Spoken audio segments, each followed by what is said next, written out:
Quão bom foi Kimi Raikkonen? Kimi é um daqueles casos em que não dá para saber ao certo quão bom ele poderia ter sido.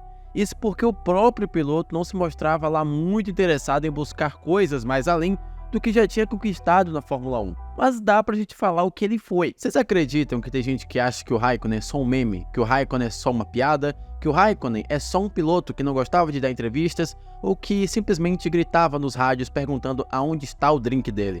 Mas quem viu o Raikkonen no auge sabe muito bem do quão grande ele é, rápido ele era e do quão grande ele poderia ter sido, se quisesse. Sim, se quisesse. E aí vem a dúvida, o quão bom foi Kimi Raikkonen no auge? É isso que eu vou te responder hoje. Também foi por isso que você clicou, né? Então, vamos lá. Seja bem-vindo a mais um vídeo no F1.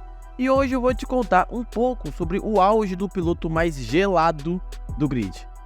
E eu não estou brincando quando eu disse gelado. Vocês vão me entender no final do vídeo. Para vocês terem ideia do quão talentoso o Kimi Raikkonen era quando chegou na Fórmula 1, a gente tem que falar do que aconteceu antes disso. Exatamente. O cara já começou sendo problemático para a própria Fórmula 1 por ser bom demais, ou precoce demais.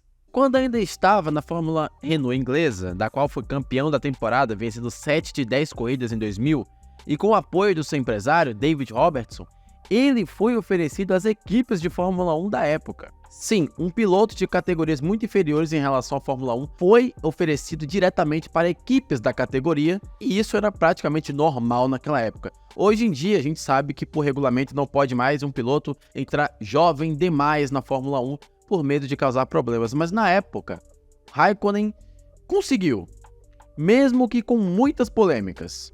Na época, a Sauber tinha assentos livres e Kimi acabou sendo interessante para Peter Sauber, porém o finlandês precisaria fazer testes para se provar para a equipe. Então o time marcou 3 dias para essas atividades em Mugello. Na ocasião, Raikkonen não só fez jus ao que prometia, como andou meio segundo mais rápido que Pedro Paulo Diniz, um dos titulares do time na época.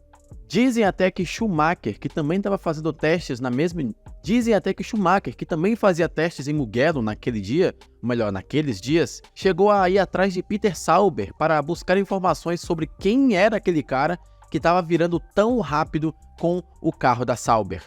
Sim, o piloto que ainda era desconhecido já começava a levantar os olhares e a atenção também de todo mundo que estava assistindo, incluindo de simplesmente Michael Schumacher. Daí o time tomou a decisão. Kimi vai correr. Mas ele era jovem demais. Ele tinha corrido poucas vezes em monopostos. Era inexperiente. Seria muito precoce tê-lo na Fórmula 1. Alguns pilotos até se mostraram contra. E a FIA chegou até negar de primeiro momento a superlicença a ele. Mas após um tempo a entidade liberou uma, com um prazo de validade curto. 4 corridas, quase como um período de experiência na categoria. Tudo para avaliar o piloto e ter certeza que ele seria capaz de correr sem causar uma tragédia. E eis que Raikkonen vai para a corrida e aí tivemos a famosa foto dele com Alonso, Bernoulli e Montoya. Esses 4 fizeram a estreia no mesmo dia e alguns deles ficariam para a história. Um por ser o piloto que era apoiado pela Red Bull, o outro que tomou a vaga dele e claro aqueles 2 lá que falam espanhol que depois vai ter vídeo sobre eles. E se a FIA queria ver qual que era do Raikkonen, ela descobriu na primeira corrida. O finlandês pontuou na época e chegou em 6º. Vale lembrar que o sistema de pontuação da época era diferente. Apenas os 6 primeiros pontuavam. Então foi um resultado excelente para ele. Terminou que ele acabou aquela temporada em 10º lugar no campeonato de pilotos, na sua temporada de estreia, que resultado ótimo, e mostrou para todos que ele era confiável e rápido. Então o cara fazer isso com uma Sauber, na sua estreia, com tudo aquilo que estava rolando ao redor dele, foi espetacular. Aquilo levantou as orelhas de várias equipes, incluindo a McLaren, que ao perder Hakkinen, outro finlandês, o substituiu com Raikkonen. E a galera de hoje em dia nunca vai saber o que era confundir Raikkonen e Schumacher na mesma categoria. Até hoje tem gente que acha que o Hakkinen era o Raikkonen e que o Raikkonen é o Hakkinen. Tudo isso porque o nome era bem parecido, além de eles serem do mesmo país. Então, quando você vê na transmissão a mesma bandeira, você pensava, olha só, o Hakkinen ainda está lá. Só que tem um I entre os nomes. Enfim, só queria comentar isso com vocês porque era realmente difícil diferenciar o Hakkinen do Raikkonen. Sem olhar, claro, a foto deles. Na McLaren, aí sim vimos todo o potencial de Raikkonen nas pistas. Brigou por nada em 2002, é verdade. Mas após a McLaren criar um carro muito competitivo por acidente em 2003, ele quase foi campeão do mundo contra simplesmente Michael Schumacher.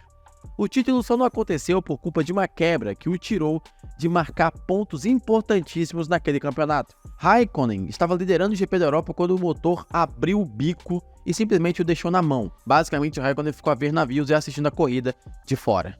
No final, aquela quebra lhe custou 10 pontos no campeonato, e ele terminou a apenas 3 de ser campeão, já na sua terceira temporada. No ano seguinte, 2004, para variar, a McLaren fez o carro ruim e ele não competiu por nada, ficou em sétimo. Já em 2005, brigou pelo título contra o Alonso após a mudança de regulamento e não foi campeão de novo, dessa vez por culpa da própria McLaren, que foi incapaz de criar um carro confiável de novo. Para você ter ideia, existem alguns rumores dizendo que o carro da época da McLaren era o mais rápido, porém ele quebrava muito fácil, tinha muitos problemas. E a Renault, que era a segunda mais rápida nessa questão, tinha mais confiabilidade e acabou que o Alonso foi campeão nessas condições. Foram alguns episódios que o carro do Kimi o deixou na mão ou quebrou do nada, impedindo de marcar pontos. No final não foi campeão também, mas tudo mudaria nos anos seguintes. Agora, o Kimi conseguiria finalmente a sua redenção. Após perceber que precisava mudar de ares, se mandou para a Ferrari em 2007, ano no qual competiu contra Alonso e Hamilton da sua ex-equipe. Num ano caótico, Kimi virou o jogo nas últimas corridas daquele ano e terminou sendo campeão por apenas 1 ponto de diferença para o segundo colocado apenas na última corrida em Interlagos, o que contou com erros dos pilotos rivais e até problemas das McLaren, olha só quem diria. E naquele momento parece que tudo mudou na vida do Raikkonen. Ele simplesmente já tinha conseguido o objetivo dele, que era ser campeão de Fórmula 1.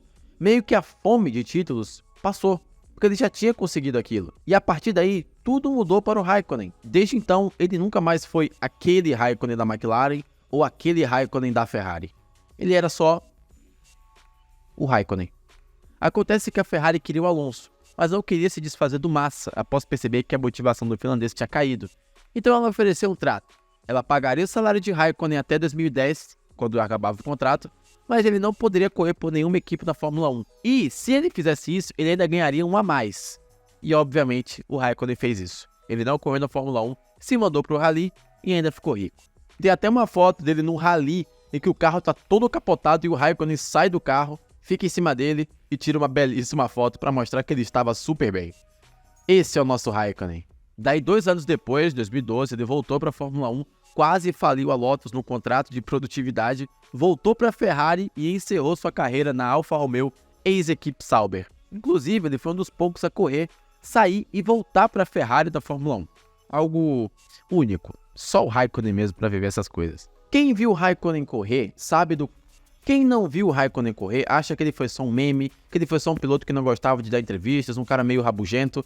Só que quem viu o Raikkonen correr sabe muito bem que, olha só, ele teve todos os méritos quando conquistou o famoso apelido de Pesadelo do Schumacher.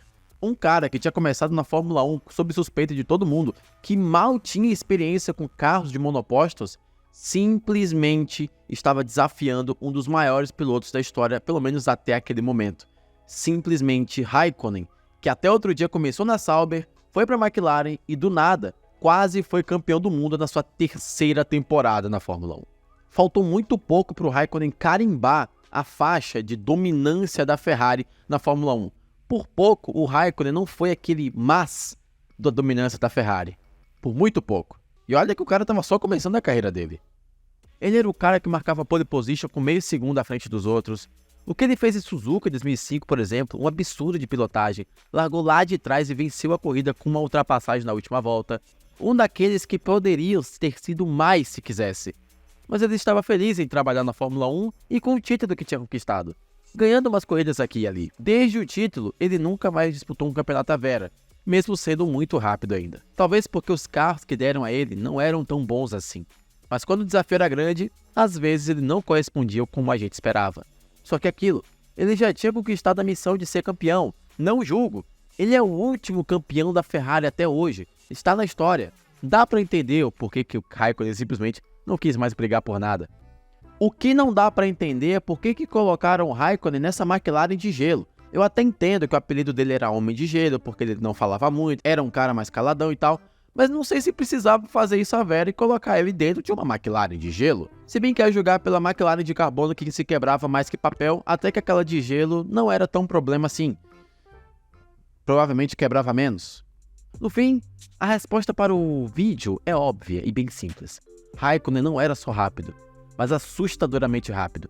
Um piloto que chegou de modo precoce, com polêmica, correspondeu às expectativas logo de cara, quase carimbou a Ferrari, foi campeão pela Ferrari e gerou muitas memórias pra gente. E é isso, eu quero saber a sua opinião agora, pra você que viu o Raikkonen ou pra você que não viu o Raikkonen. Manda aqui se você concorda ou discorda desse vídeo. Se você gostou desse vídeo, clica no like e se inscreve pra ver mais vídeos aqui. E eu te vejo no próximo. Até lá!